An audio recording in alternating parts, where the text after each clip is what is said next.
जीवन दाता एक है समदर्शी भगवान, जैसी जिसकी पात्रता वैसा जीवन दान। तमस रजस सद्गुणवती माता प्रकृति प्रधान, जैसी जननी भावना वैसी ही संतान। हरे कृष्णा। ओम दृढ़ सूर्याय नमः। ओम नमः शिवाय। आप सभी भक्तों का दिन शुभ और मंगलमय हो। भगवान श्री लक्ष्मी नारायण की कृपा से आप सदा स्वस्थ और सुखी रहें। प्रिय भक्तों, आज ज्येष्ठ मास कृष्ण पक्ष की षष्ठी तिथि है, तो आज हम आपको सुना रहे हैं ज्येष्ठ मास के छठवें दिन की बड़ी ही दुर्लभ एवं पौराणिक कथा। प्राचीन काल की बात है, मध्य देश में एक गणिका एक नगर में निवास करती थी और वैश्या की तरह जीवन व्यतीत करती थी। वह बहुत पापपूर्ण जीवन जीती थी। उसकी सुंदरता और यौवन ने बहुत से पुरुषों का ध्यान आकर्षित किया। गणिका ने कई वर्षों तक इस जीवन शैली को जिया। एक बार बहुत तेज मूसलाधार बारिश हो रही थी और उसी समय एक साधु वहां से गुजरा। उसके साथ एक तोता भी था। मौसम बहुत खराब था और उसे डर था कि कहीं उसका तोता ठंड में मर न जाए। इसीलिए साधु ने तोते को पिंजरे से बाहर निकाला और उसे अपनी शाल में लपेट लिया। यह तोता साधु के लिए बहुत मायने रखता था, क्योंकि तोते की वजह से उसे भगवान की याद आती थी और वह भगवान का नाम राम राम रटता था। साधु बरसात के मौसम में अंधेरी ठंडी रात में चलता रहा। उसने पाया कि सड़कें खाली थीं, लोगों ने अपने दरवाजे बंद किए थे और कुंडी लगा रखी थी। और वह गणिका के घर पहुंचा और देखा कि रात में एक दिया जल रहा था। उसने देखा कि उसका दरवाजा खुला था और फिर वह साधु भगवान का नाम जपते हुए घर के अंदर गया। गणिका ने साधु को देखा और उसे देखकर प्रसन्न हुई। उसने सोचा कि वह कोई ग्राहक है जो इस भयानक मौसम में आने का प्रयास कर रहा है। उसने कहा, आइए, मैं आपका इंतजार कर रही थी। साधु यह सुनकर घबरा गया और बोला, बेटी, बाहर बहुत तेज बारिश हो रही है। मेरा पिंजरा खो गया है और मैं अपने तोते को बचाना चाहता हूँ। वह बहुत भीग गया है। साधु द्वारा उसे बेटी कहे जाने पर गणिका को बहुत ही शर्मिंदगी महसूस हुई। उसका पापी मन असहज हो गया। गणिका ने कहा, क्या आप मेरे साथ एक रात बिताना चाहेंगे? साधु ने कहा, हाँ, हम तुम्हारे साथ रहना चाहेंगे। हर आत्मा भगवान की है और यह शरीर आत्मा का घर है। मेरी प्यारी बेटी, भगवान तुम्हें शांति और खुशी प्रदान करें और तुम्हारी दयालुता के लिए तुम्हें आशीर्वाद दें। तुम्हें भगवान का नाम याद रखना चाहिए। साधु गणिका से बात करते रहे। उनका मन शुद्ध और आसक्ति रहित था और जो वह गणिका थी, अर्थात जो वेश्या थी, उसका नाम चंद्रमणि था। इस प्रकार वह चंद्रमणि नामक वेश्या अधिक असहज और बहुत ही भयभीत हो गई। उसने कहा, क्या आप साधु हैं? तो साधु ने कहा, हाँ, मैं एक साधु हूँ। मेरे भगवान ने मुझे एक साधु बनाया और मुझे उनके नाम का ध्यान करने और दिन रात उनकी सेवा करने के लिए प्रेरित किया। वह गणिका आश्चर्यचकित रह गई, क्योंकि वह ऐसे व्यक्ति से कभी नहीं मिली थी, खासकर ऐसे समय में जब वह पैसे के लिए किसी दूसरे आदमी को बहका रही हो। उसने कहा, गणिका ने कहा, ठीक है, तो फिर आप भगवान के शिष्य हैं। आइए और अपने गीले कपड़े उतार कर सूखे कपड़े पहन लीजिए। साधु ने अपने कपड़े उतार कर सूखे कपड़े पहन लिए। गणिका ने आग जलाकर तोते को सुखाया। आग की गर्मी महसूस होते ही तोता भगवान का नाम जपने लगा। तो गणिका ने कहा, महाराज, क्या आप कुछ खाना खाएंगे? तो साधु ने कहा, हाँ मेरी प्यारी बेटी, मुझे भूख लगी है और मेरे तोते को भी। भगवान ने जो हमारे भाग्य में लिखा है वही हमें मिलेगा। गणिका ने साधु से कहा, जो कुछ भी मुझे मिला है कृपया उसे स्वीकार करें, लेकिन मुझे आपको बताना होगा कि मैं एक गणिका हूँ, मैं एक वेश्या हूँ और मेरा नाम चंद्रमणि है। मैंने केवल पुरुषों की यौन इच्छाओं को संतुष्ट किया है। मैं एक पापी हूँ। इस घर में पापपूर्ण भोजन है। गणिका रोने लगी। 12 साल में यह पहली बार था जब गणिका रोई और साधु की उपस्थिति में ऐसा महसूस किया। साधु ने देखा कि गणिका को आत्म बोध हो गया है कि वह जो कर रही है वह गलत है। अब उसे कुछ सलाह देने का समय आ गया। उन्होंने कहा, पुत्री, तुम्हारा भोजन स्वीकार है। इस संसार में आसक्ति प्रबल तत्व है, जो व्यक्ति अपने को प्रभु का स्मरण करने से रोकता है। इसके विपरीत व्यक्ति काम, क्रोध, लोभ, मोह और अहंकार के जाल में फंस जाता है। इस जीवन का वास्तविक उद्देश्य भूल जाता है। यही इस संसार का है। कोई जीतता है तो कोई हारता है। गणिका ने कहा कि आप जो कहते हैं वह सत्य है। पुरुषों ने मुझे गलत रास्ते पर डाल दिया। मैं पापिनी हूँ, लेकिन यह मुझे आपसे मिलकर पता चला है। जब आपने मुझे अपनी बेटी कहा था, जब भी कोई युवक पुरुष मेरे घर आया या कोई वृद्ध व्यक्ति भी आया, तो उसने एक बार भी मुझे अपनी बहन या बेटी नहीं कहा। मैं यह भी नहीं जानती कि मेरे माता पिता कौन हैं। मैंने अपना जीवन वेश्या के रूप में सिर्फ इसीलिए जिया है कि मुझे कोई चाहता है, कोई मुझे प्रेम करे, मुझे गले लगाए और मुझे यह एहसास दिलाए कि मैं उसके लिए कुछ मायने रखती हूँ। अभी बारिश हो रही है और 2 दिन हो गए हैं, कोई नहीं आया, और अगर आया भी तो सिर्फ एक ही कारण से। गणिका रोती रही और पश्चाताप करती रही।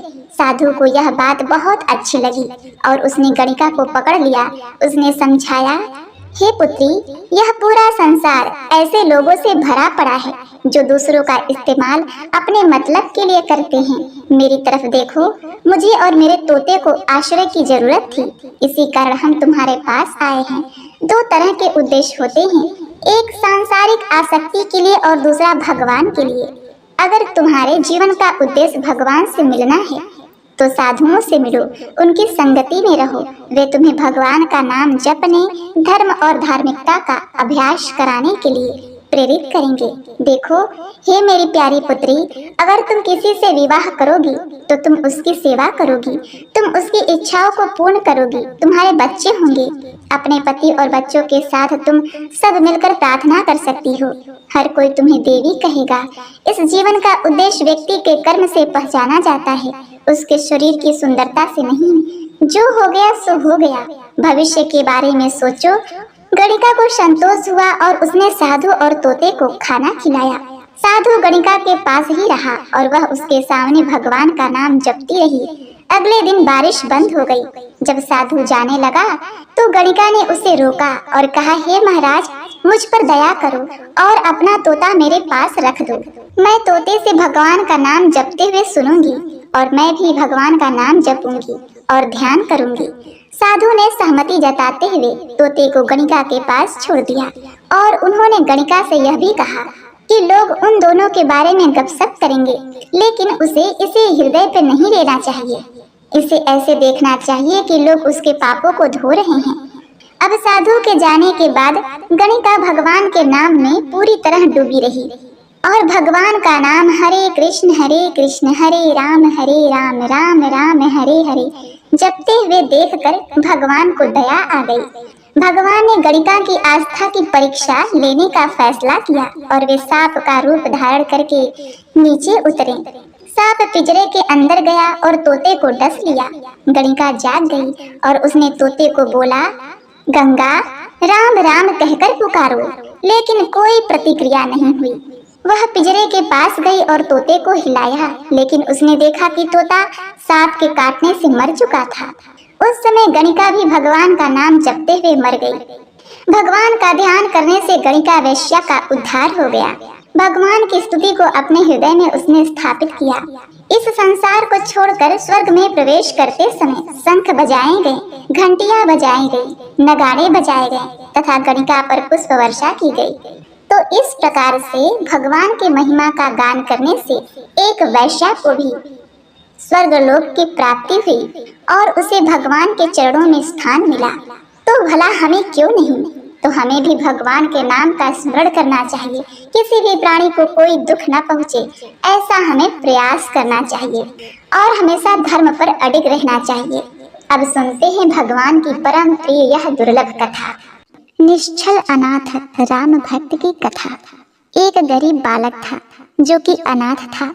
एक दिन वो बालक एक संत के आश्रम में भटकता भटकता पहुंच गया और संत जी से बोला, बाबा, आप सबका ध्यान रखते हैं, मेरा इस दुनिया में कोई नहीं है, तो क्या मैं यहाँ आपके आश्रम में रह सकता हूँ? बालक की बात सुनकर संत बोले, बेटा, तेरा नाम क्या है? उस बालक ने कहा, मेरा कोई नाम नहीं है। तब संत ने उस बालक का नाम रामदास रखा और बोले कि अब तुम यहीं आश्रम में रहना। रामदास वहीं रहने लगा और आश्रम के सारे काम भी करने लगा। प्रिय भक्तों, उस संत की आयु 80 वर्ष हो चुकी थी। एक दिन वो अपने शिष्यों से बोले कि मुझे तीर्थ यात्रा पर जाना है, तुम में से कौन कौन मेरे साथ चलना चाहेगा और कौन कौन आश्रम में रुकेगा। संत की बात सुनकर सारे शिष्य बोले कि हम आपके साथ चलेंगे गुरुजी। प्रिय भक्तजनों, क्योंकि उनको पता था कि यहाँ आश्रम में रुकेंगे तो सारा काम करना पड़ेगा, इसलिए सभी बोले कि हम तो आपके साथ ही तीर्थ यात्रा पर चलेंगे। अब संत सोच में पड़ गए कि किसे साथ ले जाएं और किसे नहीं, क्योंकि आश्रम पर किसी का रुकना भी तो जरूरी था। बालक रामदास संत के पास आया और बोला, बाबा अगर आपको ठीक लगे तो मैं यहीं आश्रम पर रुक जाता हूँ। संत ने कहा, ठीक है, तुम्हें काम करना पड़ेगा। आश्रम की साफ सफाई में भले ही कमी रह जाए, पर ठाकुर जी की सेवा में कोई कमी नहीं रखना। उस बालक ने संत से कहा, बाबा मुझे तो ठाकुर जी की सेवा करनी ही नहीं आती, आप बता दीजिए कि ठाकुर जी की सेवा कैसे करनी है, फिर मैं कर दूंगा। संत उस बालक को अपने साथ मंदिर में ले गए। वहां उस मंदिर में राम दरबार की झांकी थी। श्री राम जी, सीता जी, लक्ष्मण जी, हनुमान जी थे। संत ने बालक को ठाकुर जी की सेवा कैसे करनी है सब सिखा दिया। बालक ने गुरु जी से कहा, बाबा मेरा इनसे रिश्ता क्या होगा ये भी बता दो, क्योंकि अगर रिश्ता पता चल जाए तो सेवा करने में आनंद आएगा। उस संत ने उस छोटे बालक से कहा, पुत्र तू कहता था ना कि मेरा कोई नहीं है, तो आज से ये राम जी और सीता जी तेरे माता पिता हैं। बालक ने साथ में खड़े लक्ष्मण जी को देखकर कहा, अच्छा बाबा, और ये जो पास में खड़े हैं वो कौन है? संत ने कहा, ये तेरे चाचा जी हैं। और उन्होंने हनुमान जी के लिए कहा कि ये तेरे बड़े भैया हैं। वह बालक समझ गया और फिर उनकी सेवा करने लगा। संत शिष्यों के साथ यात्रा पर चले गए। आज सेवा का पहला दिन था। वह छोटा बालक सुबह उठकर स्नान किया, आश्रम की साफ सफाई की और भिक्षा मांग कर लाया और फिर भोजन तैयार किया। फिर भगवान को भोग लगाने के लिए मंदिर गया। बालक ने श्री राम, सीता, लक्ष्मण और हनुमान जी के आगे एक थाली रख दी और बोला, अब पहले आप खाओ फिर मैं भी खाऊंगा। बालक को लगा कि सच में भगवान बैठकर खाएंगे। प्रिय भक्तों, पर बहुत ही देर हो गई, रोटी तो वैसी की वैसी ही थी। तब उस बालक ने सोचा, नया नया रिश्ता बना है तो शर्मा रहे होंगे प्रभु। अब बालक ने इसके लिए पर्दा कर दिया। जब बाद में पर्दा खोलकर देखा तब भी खाना वैसे का वैसा ही पड़ा था। अब तो बालक रोने लगा कि मुझसे सेवा में कोई कमी हो गई है, इसीलिए प्रभु खाना नहीं खा रहे हैं, और ये नहीं खाएंगे तो मैं भी नहीं खाऊंगा और मैं भूख से मर जाऊंगा, इसलिए मैं तो अब पहाड़ से कूदकर ही मर जाऊंगा। अब क्या था, वह छोटा नन्हा सा बालक मरने के लिए निकल जाता है। तब भगवान श्री राम जी हनुमान जी को कहते हैं, हनुमान जाओ उस बालक को लेकर आओ और बालक से कहो कि हम खाना खाने के लिए तैयार हैं।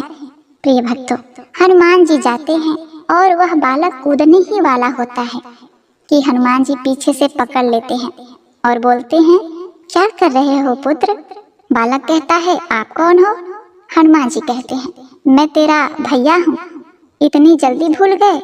बालक कहता है, अब आए हो? इतनी देर से वहाँ बुला रहा था कि खाना खा लो, तब आए ही नहीं, अब क्यों आ गए?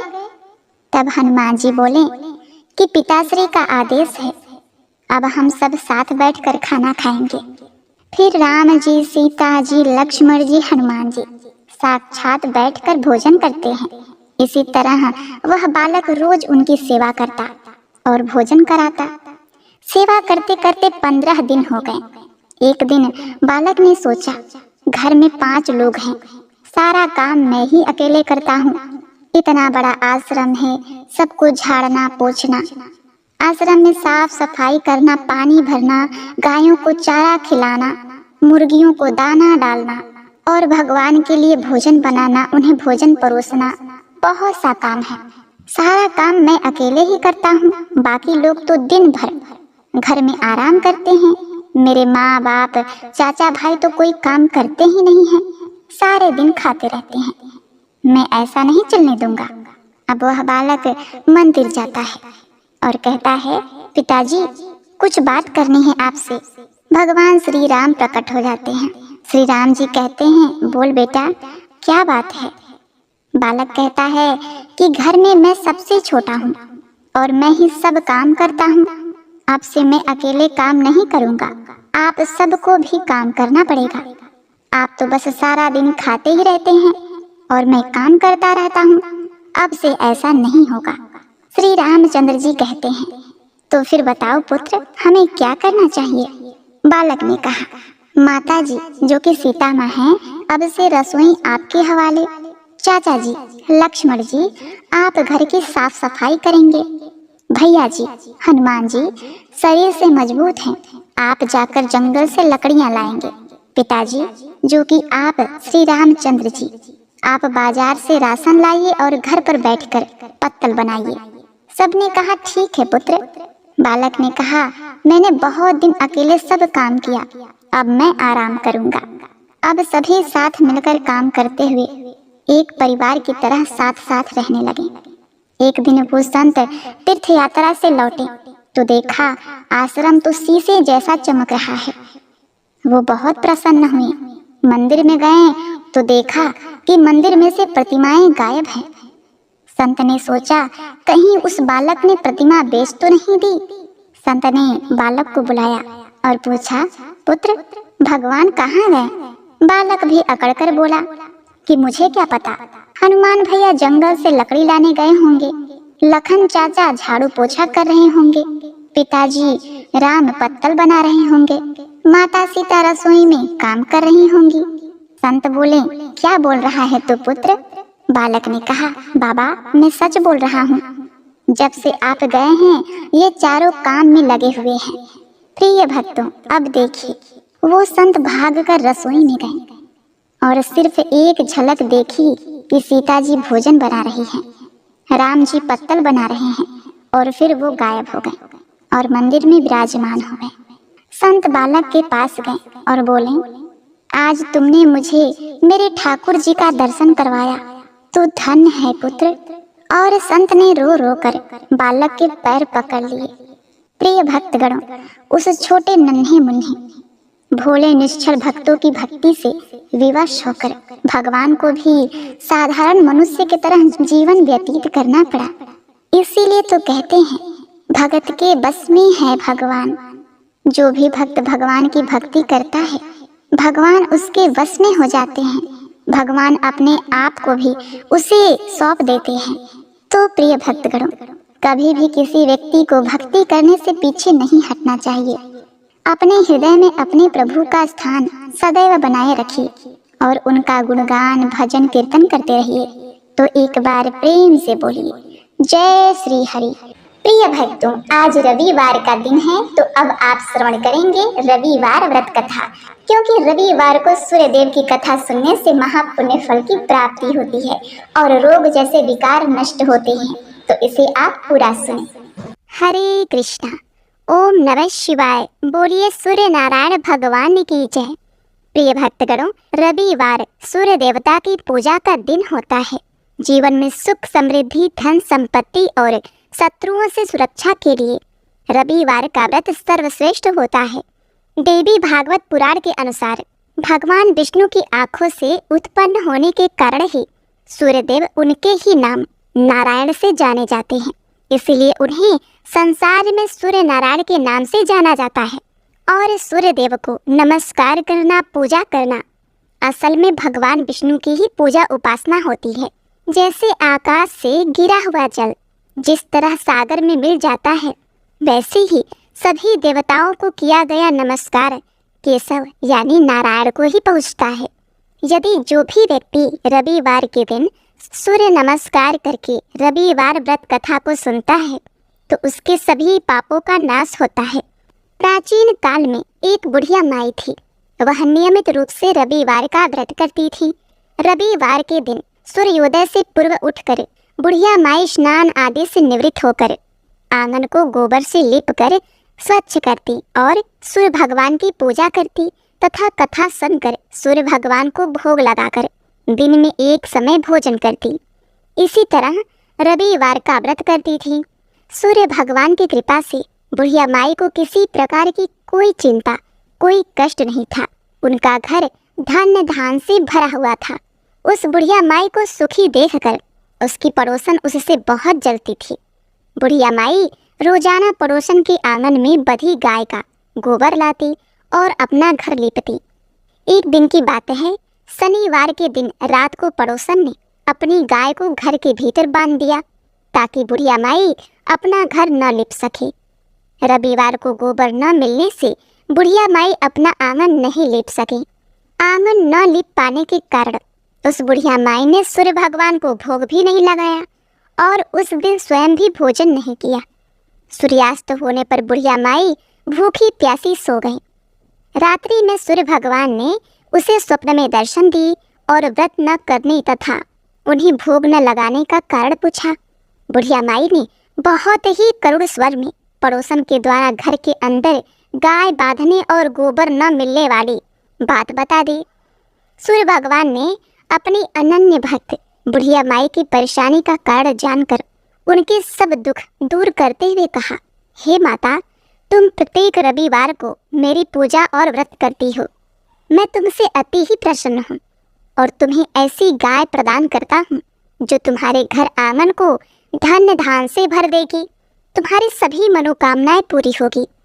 अब स्वप्न में उस बुढ़िया माई को ऐसा वरदान देकर सूर्य भगवान अंतर्ध्यान हो गए। प्रातःकाल सूर्योदय से पूर्व उस बुढ़िया माई की आँख खुली तो वह अपने घर के आंगन में सुंदर गाय और बछड़े को देखकर हैरान रह गई। गाय को आंगन में बांधकर उसने जल्दी से उसे चारा लाकर खिलाया। पड़ोसन ने उस बुढ़िया माई के आंगन में बधी सुंदर गाय और बछड़े को देखा तो वह उससे और भी अधिक जलने लग गई। तभी गाय ने सोने का गोबर किया। गोबर को देखते ही पड़ोसन की आंखें फटी की फटी रह गईं। पड़ोसन ने उस बुढ़िया माई को आस पास न पाकर तुरंत चुपके से उस गोबर को उठाया और अपने घर ले गई तथा अपनी गाय का गोबर वहां रख आई। सोने के गोबर से पड़ोसन कुछ ही दिनों में बहुत धनवान हो गई। गाय प्रतिदिन सूर्योदय से पूर्व सोने का गोबर करती और बुढ़िया माई के उठने के पहले ही पड़ोसन उस गोबर को उठा के ले जाती और अपने गाय का गोबर वहां रख जाती।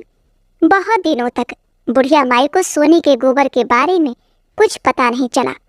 बुढ़िया माई पहले की तरह हर रविवार को भगवान सूर्यदेव का व्रत करती और कथा सुनती थी।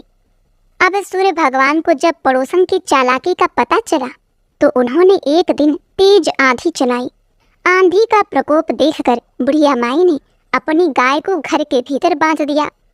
अब पड़ोसन सोने का गोबर न ले जा सकी। सुबह उठकर बुढ़िया माई ने सोने का गोबर देखा तो उसे बहुत ही आश्चर्य हुआ। उस दिन के बाद बुढ़िया माई गाय को घर के भीतर बांधने लग गई। सोने के गोबर से कुछ ही दिनों में वह बुढ़िया माई बहुत ही धनी हो गई। बुढ़िया माई के धनी होने से पड़ोसन और बुरी तरह जल भुनकर राख हो गई। अब की बार उसने अपने पति को नगर के राजा के पास भेजा और बुढ़िया माई के पास सोने का गोबर देने वाली गाय के बारे में बताया। राजा ने अपने सैनिक भेजकर बुढ़िया माई की गाय लाने का आदेश दे दिया। अब सैनिक बुढ़िया माई के घर पहुँचे। उस समय बुढ़िया माई सूर्य भगवान को भोग लगाकर स्वयं भोजन ग्रहण करने वाली थी। राजा के सैनिक जबरदस्ती गाय और बछड़े को लेकर महल की ओर चल पड़े। बुढ़िया माई ने प्रार्थना की, बहुत रोई, बहुत चिल्लाई, लेकिन राजा के सैनिक नहीं माने। गाय व बछड़े के चले जाने से बुढ़िया माई को बहुत दुख हुआ। उस दिन उसने कुछ नहीं खाया और भूखी प्यासी सारी रात सूर्य भगवान से गाय व बछड़े को लौटाने के लिए प्रार्थना करती रही। अब उधर गाय देखकर राजा बहुत ही खुश हुआ। सुबह जब राजा ने सोने का गोबर देखा तो उसके आश्चर्य का ठिकाना न रहा। उधर सूर्य भगवान को भूखी प्यासी बुढ़िया माई को इस तरह प्रार्थना करते देखकर उस पर दया आ गई।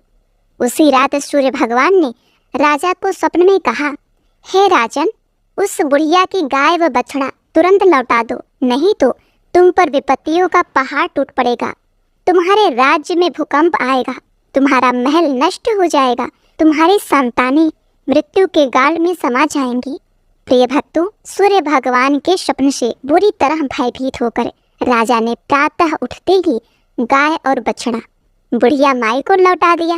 राजा ने अपनी तरफ से बहुत सा धन देकर बुढ़िया माई से अपनी गलती के लिए क्षमा मांगी। राजा ने पड़ोसन और उसके पति को उसकी इस दुष्टता के लिए दंड भी दिया। इसके बाद राजा ने राज्य में घोषणा करवाई कि सभी स्त्री पुरुष रविवार का व्रत करें। जनता ने भी ऐसा किया। रविवार का व्रत करने से सभी लोगों के घर धन्य धान से भर गए। चारों ओर खुशहाली छा गई। सभी लोगों के शारीरिक कष्ट दूर हो गए। निसंतान स्त्रियों की गोद भर गई। राज्य में सभी स्त्री पुरुष सुखपूर्वक जीवन यापन करने लगे।